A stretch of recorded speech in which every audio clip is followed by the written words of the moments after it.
ગઈ તારીખ 9/10/2024 કલાક 8:31 વાગે પોલીસ કંટ્રોલ રૂમ સુરત શહેર તરફથી કાપોદ્રા પોલીસ સ્ટેશનને એક વાયરલેસ મેસેજથી વર્ધી મળેલ કે પીપી સવાણી હોસ્પિટલની પાછળ શીખ કુટુંબ મંદિર પાસે એક મહિલાની લાશ મળી આવેલ છે, જેથી પોલીસની ટીમ ત્યાં પહોંચી જઈ પ્રાથમિક તપાસ શરૂ કરી મહિલાની ઓળખ કરવામાં આવેલ, જે અનુસંધાને કાપોદ્રા પોલીસ સ્ટેશન ખાતે અકસ્માત મોતનો રજીસ્ટર કરવામાં આવેલ બાદ આ કામે અકસ્માત મોતના અનુસંધાને ઊંડાણપૂર્વક તપાસ કરતા હકીકત એવી જાણવા મળેલ કે આ મરણ જનાર બેન તારીખ 9/11/2024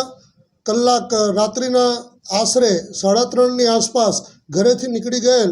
અને PP Savani English medium school શીખ કુટીર મંદિર પાસે કોઈ અજાણ્યા રિક્ષા ચાલક પાસેથી મોબાઈલ ફોનની માગણી કરેલ અને એ મોબાઈલ ફોનથી પોતાના મિત્ર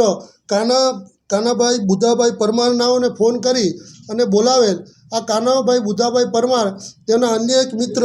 રોહિત જગદીશ ધુમાડિયાનાઓ સાથે ઇંગ્લિશ મીડિયમ સ્કૂલ પાસે આવી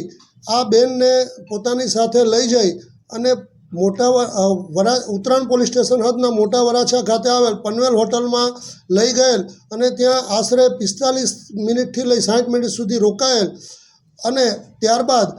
આ મરણ જનાર બેનને પાછા એ ઇંગ્લિશ મીડિયમ સ્કૂલ પાસે મૂકી ગયેલ અને કોઈક કારણોસર બહેનને લાગી આવતા તેઓએ તાપી નદીમાં ઝંપલાવી પોતાનું મૃત્યુ નિપજાવેલ. આ ગુનાના કામે હકીકત એવી છે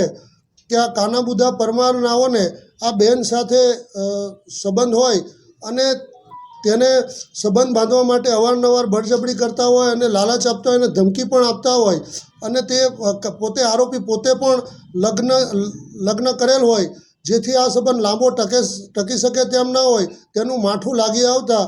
આ મરણ જનાર બેને તાપી નદીમાં પોતાની જીવન ટૂંકાવી દીધેલ. આ અનુસંધાને કાપોદ્રા પોલીસ સ્ટેશનમાં ગુનો રજીસ્ટર કરવામાં આવેલ છે. આ ગુનાની તપાસ second point Shri M.R. Solanki સાહેબનાઓ કરી રહેલ છે અને ગુનો રજીસ્ટર થયાના ગણતરીના કલાકોમાં જ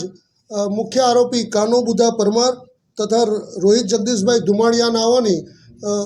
અટકાયત કરવામાં આવેલ છે અને હાલ આરોપીઓ પોલીસ કસ્ટડીમાં છે. સાહેબ, જે આરોપી હતો તે તેના અન્ય મિત્ર સાથે પણ તેને સંબંધ બાંધવા માટે મજબૂર કરતો તો એ વાત છે? આરોપી એના અન્ય મિત્ર સાથે સંબંધ બાંધવા માટે મજબૂર કરતો તો એવી કોઈ તપાસ દરમિયાન હકીકત જાણવા મળેલ નથી, પરંતુ આરોપીને મરણ જનાર બેન સાથે સંબંધો હતા અને તેઓ અવારનવાર હોટલમાં જતા હતા અને તે રજીસ્ટર પરથી પણ ખાતરી થયેલ છે. આરોપી પોતે આ હોટલની અંદર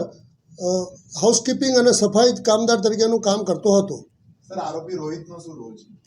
આરોપી રોહિત જે છે એ કાનોબુધા પરમાર જે છે એના મિત્ર થાય છે અને જ્યારે આ લોકો હોટલમાં ગયા ત્યારે કાનોબુધા પરમાર અને મરણ જનાર બેન હોટલના રૂમમાં ગયા હતા અને રોહિત બહાર બેઠો હતો.